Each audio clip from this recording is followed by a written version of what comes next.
What's up, guys? That music means it's time for another exciting edition of the Open Micers Podcast. I am your host, Jacob Craig. I am visibly very sweaty right now. I don't know if you can even tell because the lighting in my apartment is fucking horrible. I seriously have to invest in a ring light at some point if we're going to keep doing video podcasting as we plan to keep doing it because goddamn, it's just so bad. And if I open the window behind me, then it's just way too much backlighting. It just still looks like shit.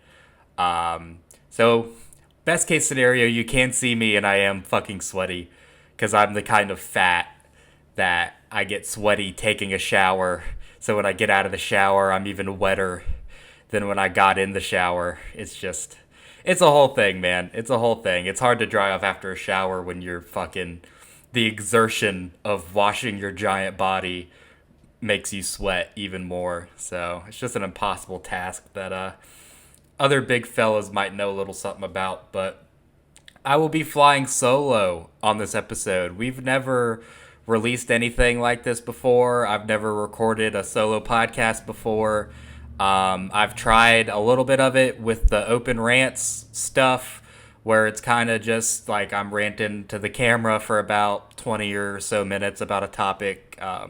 That's the closest we've really gotten to it. I thought about for a while hosting a solo podcast that was sort of MMA based because I really would like to dip a toe into sort of MMA media a little more than I have in the past. I would like to have like an opinion based podcast based on MMA and UFC content, but I decided to shoot that idea down when I tried to do it because it would just take way too much away from doing open micers. Like trying to juggle those two projects, full time job, fiance, kid, stand up, just like I can only have so many creative projects at the same time. So maybe one day when Open Micers fizzles out, you'll see me do a solo opinion based MMA podcast or a MMA podcast where I sort of have people on to give hot takes or interview or whatever. But today is not that day. Today's not that day. I'm flying solo because I rescheduled our guest for this week. We're supposed to do two different pods. We're supposed to do a Patreon exclusive pod and a regular episode. But Jason told me that he wasn't feeling well this week. He said he wanted us to just take a week off of podcasting, and I said, yeah, let's do it, man. Whatever you need. Because I get it, man. Burnout is real. Like, especially when you're doing shit like this every single week. And he does it twice over. Like, our schedule for open micers is ridiculous. Like, we do it every week at the same time. But then we also have editing to worry about. We have bonus content to worry about. We have social media marketing to worry about. Like, the burnout's real. It's real. And if you don't know how to cope with it at a certain point, like it adds up, man. I went through that not too long ago. Like within the last couple of months, I would have just fucking massive panic attacks on podcast days when it's time to record this, just because we had gotten to a point where we're pulling national numbers where we feel like at least the comedians locally respect us and know us and see us as, players at the table and respect what we're trying to do with this whole podcasting thing. And we're not pulling those national numbers anymore. Like we're not even pulling local numbers anymore, to be honest with you. We're not pulling very many numbers at all. For whatever reason, we've lost just an immense amount of listeners, and that's made it harder for me to get sort of national level guests on to talk to, because I really don't have the numbers to back it up anymore. I mean, once upon a time, even at the beginning of this last year, we had on guys like Sam Talent, Steve Byrne, and we were doing pretty good numbers. We weren't doing bad with it. And yeah, just recently it's really dropped off for us, man. And it's hard to deal with. Like it's a hard thing to put up with every single week if you feel like you're doing something that's not going anywhere, almost. Like if you're not confident in what you're doing anymore. Especially when you have so much else going on. Like, that's why I was having panic attacks like that, because I just felt like, I'm doing this for nothing now. Like, we lost a couple of Patreon supporters. We had almost gotten to where we had like $100 a month on Patreon, which doesn't sound like a lot for podcasters who have been doing it for 4 years, but that would have been a huge milestone for us to get $100 every single month. That would have funded some shit. Like, I would have been able to afford a ring light and not pay for it out of pocket. When Jason's computer broke, he would have been able to afford to pay for his computer because we would have been making, some money that we can hold on to every single month. But that didn't end up happening. We lost some Patreon supporters. We're losing listeners. We're not getting the same level of guest on anymore. So I talked to Jason and I was like, look, man, I think it's over. I don't know how much longer I can do this. Like, I'm having panic attacks every single week about recording the podcast because I don't know why we're doing it anymore. And I had to remind myself, like, why we started doing this in the first place. We really did it in the first place because we had nothing else that we could do during COVID. But then we decided to keep doing it after COVID because we had so much fucking fun doing it.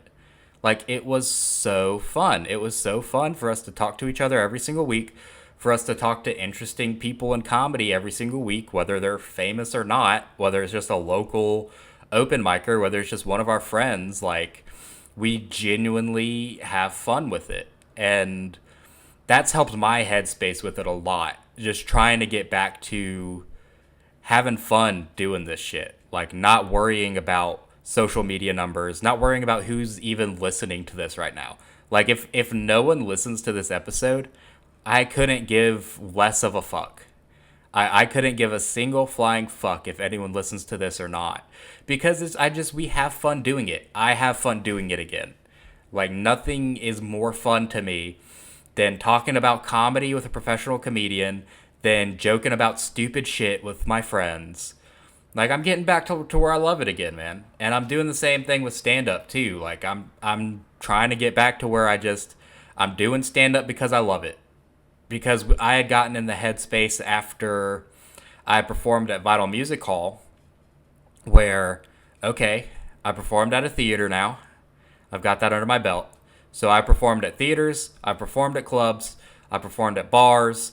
I don't want to take any back steps. I know how good I am. I want to be at a theater level. I want to be at a club level. I want to be opening for headliners. I don't want to go backwards. And you just can't do that in comedy. Like, you have to do whatever is given to you. And you have to not worry about the money. You have to not worry about the opportunities. And you just have to perform stand-up because you love performing stand-up. Whether you're doing it for free at an open mic, or whether you're booked for a showcase at the worst bar in the world, or if you're opening for someone in a theater. Like, you just have to do it because you love it. And if you go out there with that passion that of doing something that you love, something that, you would rather be doing anything else in that moment, then you're going to be really good at it. And other stuff will start happening because of it. So I'm sort of getting back to that headspace now. And Jason's really just dealing with burnout. I don't know if he's really dealing with the same sort of depression stuff that I am. We talk about that together a lot because he felt sort of the same way that I did.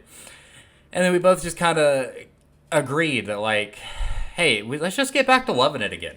Let's just not worry about getting our own show or our own venues. Let's just worry about performing. Let's just worry about getting together, just going wherever they'll have us, and just performing fucking comedy. Whether that's at an open mic for literally nobody, or whether that's on the road performing on a showcase for a sold out crowd. Like no matter what it is, let's just get together, let's do some stand up, and let's fucking love it again. So I'm very happy that we're sort of getting back to that, and I think it's shown in our podcast episodes lately. Because there for a while, the quality of the podcast was lacking a little bit because my heart wasn't in it. I can't speak for Jason, but I know that my heart wasn't there. Like, I didn't want to be there. I did not want to be there interviewing people. I did not want to be there riffing back and forth with Jason just because I wasn't in the fucking mood to be funny. I would have rather been somewhere else. And even though there are less people listening now, like you listen to our last episode or our last few episodes, they're really funny. We have really funny moments because both me and Jason are just loving being there. We're just having fun with the people that we have on. We're not taking it seriously. We're not trying to have some sort of, deep conversation about, why you do comedy and all this kind of shit. It's like, we just love it, man. We're just having fun, talking to people, shooting the shit, just doing whatever comes to our heads. So, yeah, that's what I kind of wanted to say about that. That's sort of like the state of the union of open micers right now. But I did make a little list of stuff that I kind of wanted to go over since it's just me. So I am working from some bullet points here just to kind of keep my thoughts going in the same direction. But I sort of wanted to get that stuff out of the way for the first little bit of the podcast about like sort of where we're at and just kind of how I'm feeling, honestly, and how I think Jason feels. But I also want to go over some of my favorite stuff while I'm here alone. I want to share with you guys some of my favorite local comics, local venues, some of my favorite headliners I've worked with, some of my favorite Open Micers episodes that we've recorded, and some of my favorite Open Micers guests that we've had on. And hopefully that'll get it to where I can fill like 20 or 30 minutes of this. But yeah, here we go, man. I want to tell you guys about some of my favorite comedy related stuff. So some of my favorite local comics right now, like I really do keep my finger on the pulse of not just the local comedy scene, but all comedy scenes. If whether it's someone I'm friends with on Facebook, somewhere I visited, comedy Facebook groups, something like that, I try to keep my finger on the pulse of who is good, who's friendly, who's doing shit. Like I pride myself on being pretty in the know when it comes to comedy scenes. So some of my favorite comics around here are the people that I feel like in a few years, or if they ever decide to make the move, they will be very successful. So that's people like Tyler Arsenault and JP Leonard right now out of Lafayette. I love both of those guys, man, because and they're already successful. Like they both just went over to Pensacola and headlined together. I think they're going to be doing a lot of co-headliner stuff together like that. I really do. I think if they decided to do a whole bunch of road dates like that together, that would make a lot of sense because, dude, JP's business mind is just insane. And he's such a cool guy that, like, anyone who's ever done his club will want to come back. That's why he's still able to have Mark Normand come on to the club. Excuse me, I had to fuel up with some Diet Coke there. Because he's just such a cool guy to hang out with, and Normand loves him. His club's a good place to work out at. Like, his business mind could get them a ton of fucking awesome road dates. And, he's a good comic as well. He opens for Normand on the road, opens for all kinds of people on the road, does all kinds of big clubs. He's going back to New York and doing clubs. He's going to be on Robert Kelly's podcast while he's in New York. And Tyler Arsenault is truly the funniest comic I've ever met locally doing stand-up. He is the funniest comic, at least in the tri-state area. Like, in the area of Louisiana, Alabama, Mississippi, probably Florida, too. He is really and truly fucking hilarious, and he deserves it all, man. He deserves every opportunity. He's the guy who's gonna break through, I feel like. I see him being like the next Derek Schroop. Derek Stroop was a guy who is from Alabama. He was just like a local Alabama, Florida comic for a little bit while I was coming up. I knew about him.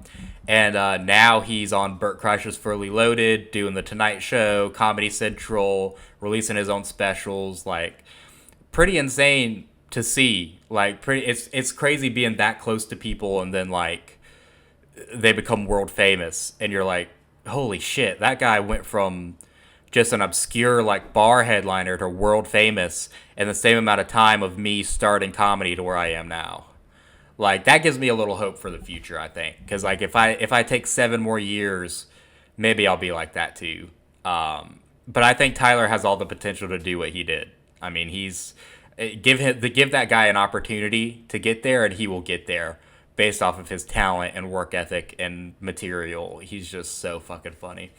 So I love those two guys. As far as Mississippi goes, like, Derek Shirley is fucking killing it right now, dude. He is killing it. And I never expected him to. Because I remember seeing him probably his first time doing stand-up, or his first couple times doing stand-up at the Juke Joint. I mean, I was there. I watched him grow up and turn into a comic. And I always thought he was really funny. But just like in an awkward way. Like, not in a polished way. He would just get up there and kind of ramble and accidentally say something funny and then sort of write that down for the next time. But he would bomb a lot. So a lot of people here locally never really took him too seriously because he was bombing all the time. But what people didn't realize is that in every time he bombed, he would accidentally say something funny and he would write it down. And then eventually all that shit comes together. And he's building up enough material to where he is opening up for people like Liz Mealy. He's getting opportunities to headline himself. So, you know, he's really put in the fucking work. He has an amazing work ethic. He goes everywhere. He goes all the way from Lafayette to South Florida, just all over the fucking place, being based out of Lucedale, Mississippi, which is just fucking in the country nowhere. Like, he has to drive so much to get to everywhere. I'm jealous, honestly, man, because I would do that if I had the means.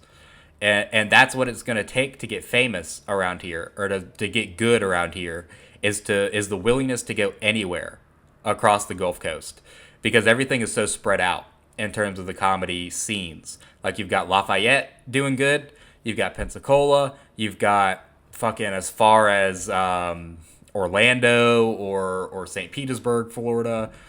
Like, you've got to be willing to really drive around and travel, like, and go 6 hours to some of these places even for money that's not worth driving 6 hours. You just got to do it. You got to workhorse it. And that's what he's been doing, man. He is a true workhorse. I respect his drive. And I love the guy. He's a little fucking puppy dog, dude. You meet the guy in person. He is the nicest, sweetest man I've ever met. So he's a really cool guy. Who are some other people I really like locally? Delicia Nicholas, fucking hilarious. Another person that I think, I mean, she's already done stuff at like the improv, the improv that they have in Florida. I forget what city it's in, but they maybe Miami Improv or Orlando Improv. But she's done a lot of big spots already.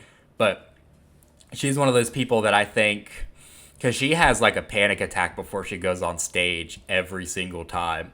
Like, I think once she gets over that, she's gonna really start to skyrocket. She's gonna really take off, because I mean, she's so marketable as well. Like, she's so relatable. She's so funny, and she's so nice and pleasant to be around as well. Like, you can hang out with her for hours and not get tired of it, man. She is so funny, so cool.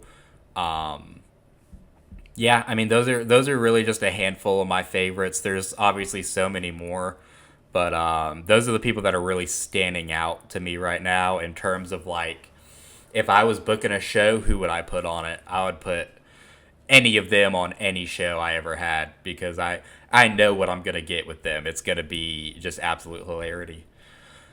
Some of my favorite venues I've ever performed at. This is really interesting to me because this is one of the biggest things in comedy that no one ever thinks about is the actual venues that you're doing. Like, and people don't think about it because it's usually not a choice. Like, it's either you want the show or you don't want the show. You don't even think about the venue. You don't think about that until later on you get to be, a headlining comic or whatever, that the venue starts to actually matter. But some of my favorite venues, really the ones I grew up in, man. The Wayward Kraken, which no longer exists. That's where I first really started to cut my teeth, but not really. Because, that was the only place to do it when I really first started. You had an open mic comedy night at this nerd bar. I went from the first one all the way to the last one. I barely missed a week. I did booked shows there, opened it for people or whatever. It was really lightning in the bottle. It was a fun time, and I'm really thankful for it. Like, without that, I probably wouldn't be the comic I am today. But it was easy, man. It was really easy street. And especially early on, I wasn't a comic that took well to adversity. Like, I was terrified to do crowd work, terrified of getting heckled, terrified of bombing. And if I had done any of that early on, I probably wouldn't have kept doing it, to be honest. Just because, I started when I was 17, man. Like, if I had met any adversity, I probably would have just quit, because that's what young dumb kids do when they're met with adversity, is they just fucking quit. It was such an easy room. I could kill in there every single time. I was a comic that had probably a good 5 minutes. I could do 20 minutes in that room and kill with it. It was really good to just kind of build up bulk material. And what really made me refine that material and get rid of some of it was when I started going to the juke joint open mic. When that started back up, man, that was a fucking shark's den for a while. And I loved it because once it came around, it got to the point where I was like, oh, this is where I need to actually work out. Because this is where I'll actually meet adversity. I'll actually have to deal with difficult audience members. And not everything I've ever written is good. Not everything I've ever written should get a laugh. So I had to use the juke joint to actually really refine my material down to the point where maybe I refined it down too much. I threw away bits that I could probably still get away with doing, but they're not super killer. So I threw them out. Oh, excuse me. But that's just what it was, man. And I got to the point where I think I am now, where I don't really get a lot going to the juke joint anymore, because either there's not going to be anyone in the audience for me to sort of actually bounce my material on, or I'm going to kill. Like it's getting to the point where that's my Wayward Kraken now, where I know I'm going to kill. Like, if there's anyone in the room, I will kill.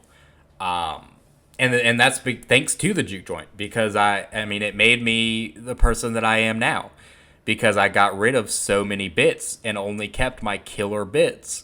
So that's what I've got. That's all I've got to do. And if I do a new bit and it doesn't hit at the juke joint, I immediately throw it out. Just immediately throw it out. Like, if I don't think that the premise is just extremely funny, then I'm not going to keep it, because if it should get a laugh at the juke joint if it truly is funny.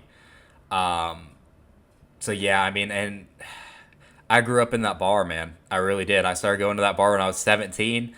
They don't do that anymore, but back when I was 17, they'd let you in the bar, man. And sometimes you might be able to get a beer. You might be able to get a beer or two. And they promptly fired all those people that would allow the underage kids in. But so they're not doing anything like that anymore. Now you definitely get your ID checked at the door. But when I was coming up, man, that's just how it was. I would walk up to the bar, and either they wouldn't ask how old I was, or they would ask how old I was and not serve me anything. Like, they did not care that I was 17 years old and in their bar. It was pretty wild. And towards when I started traveling, I really started going to Mobile. My favorite places in Mobile. Alabama Music Box. Rest in peace. I have so many fantastic memories from performing at the Alabama Music Box. It's unreal. I mean, I opened for Ben Bailey there. I saw Sean Patton there after he came on our pod. And he is so fucking funny. I opened for so many people there. I did the first, aside from TJ Miller, the TJ Miller show was the first show that they had ever done there. I was on the first ever comedy show that was on. That was the one after that, because there was a little hiatus in between where they didn't know if they were gonna keep doing comedy or not. And when they knew they were gonna do comedy for sure, I was on the first show, and it was like a competition thing. I won. Ryan Adams came in second. Jason Robbins came in third. And that was a fantastic memory because like I won $50. I got the bragging rights of winning this competition. And man, when there are people in that room, oh my god, it's electric. It was electric. When I opened for Mick Foley there, where there were people standing up, it was standing room only. It was fucking electric, dude. I there was nothing I could have said that would have, gone wrong. Same thing during the Mobile Comedy Festival, my opening round was electric. There were so many people in there, and a lot of them were comics. A lot of them were comics waiting for their spot or whatever. And I went in there and did what I did, and it was fucking electric, and it got me to the finals. And yeah, same thing with the bartenders doing comedy show during the festival. There was tons of people there for that. Zeke asked me if I would come and perform on it because he knew that a lot of the bartenders were going to bomb. And so I did.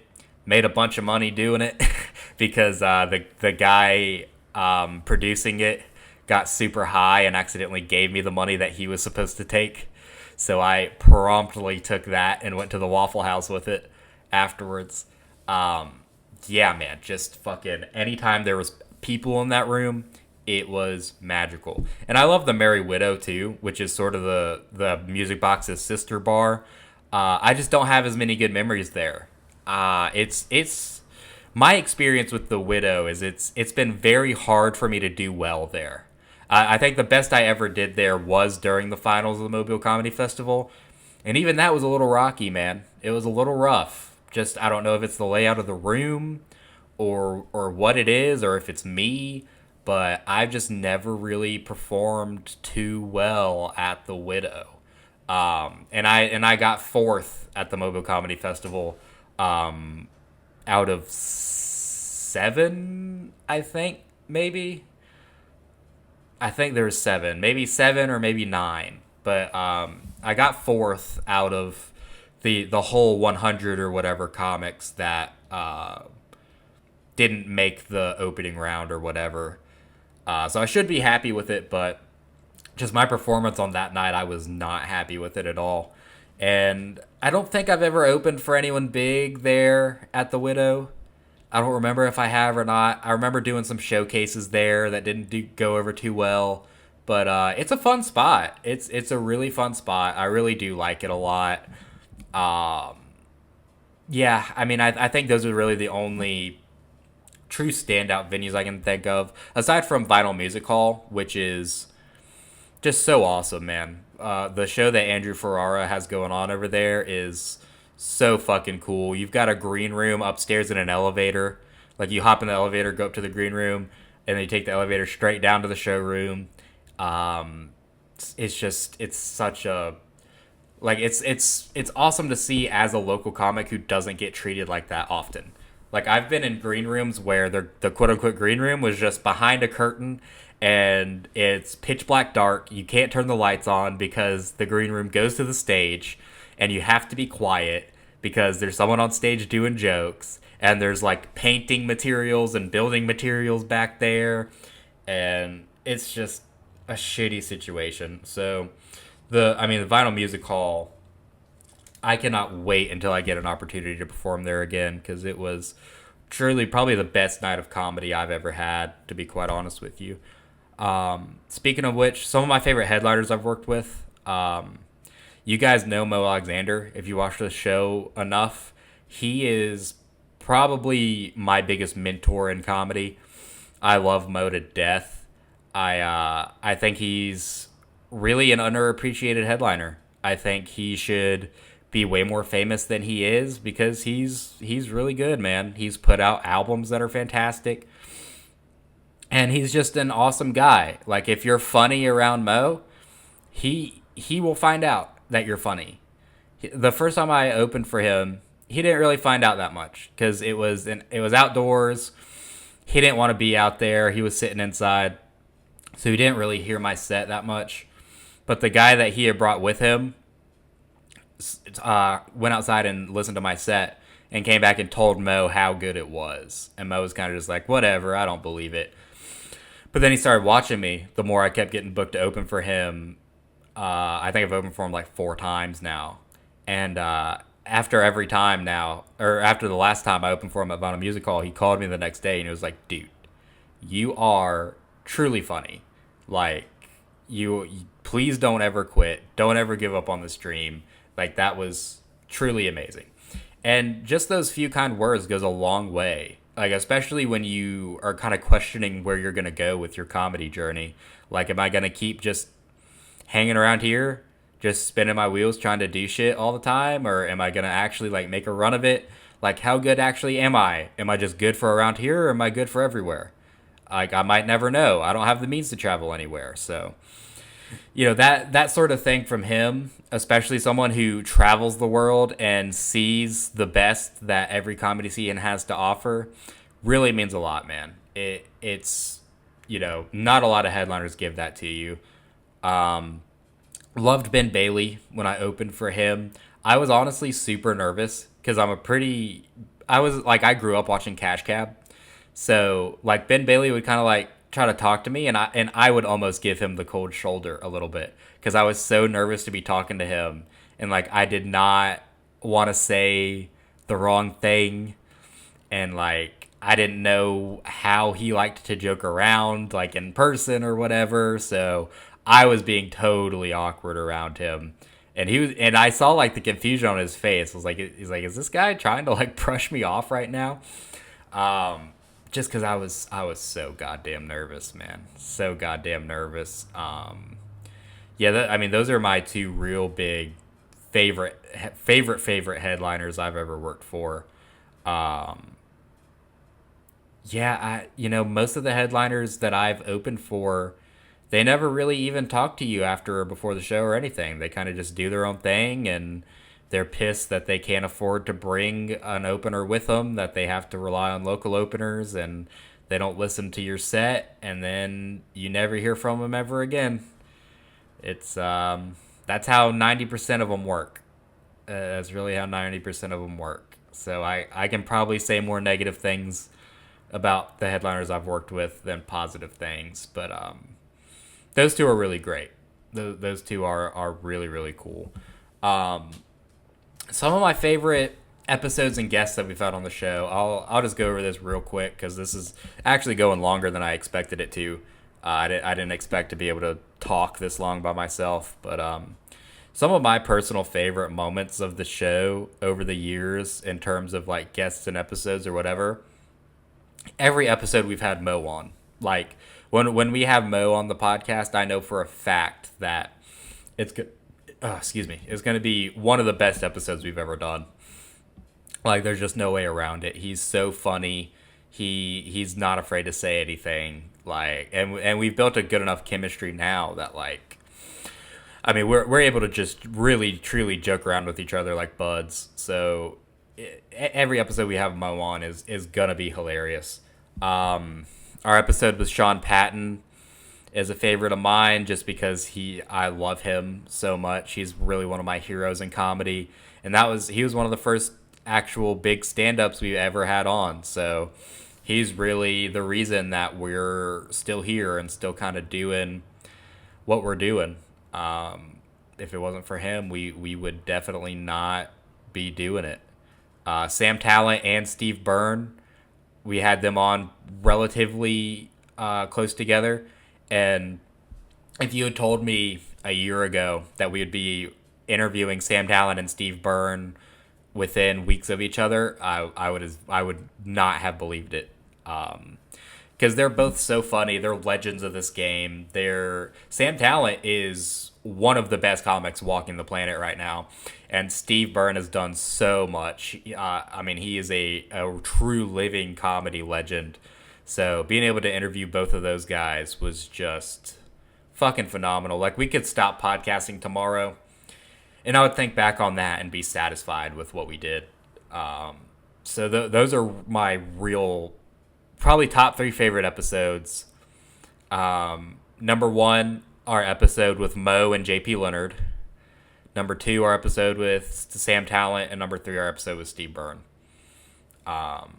Just because, Mo is hilarious and JP is hilarious, and that episode's caused so many inside jokes or whatever. Sam Talent, even though the interview was a little rocky, I felt like, because me and Jason both kind of had trouble keeping up with his level of comedic genius. And I mean, he didn't come in respecting us as comics or anything. He's like, these are 2 fucking loser local comic dudes, whatever. I think we gained a little bit of respect towards the end of it when we started making him laugh a few times. So I think towards the end of it, he understood. It was like, okay, I see, why these guys are where they are.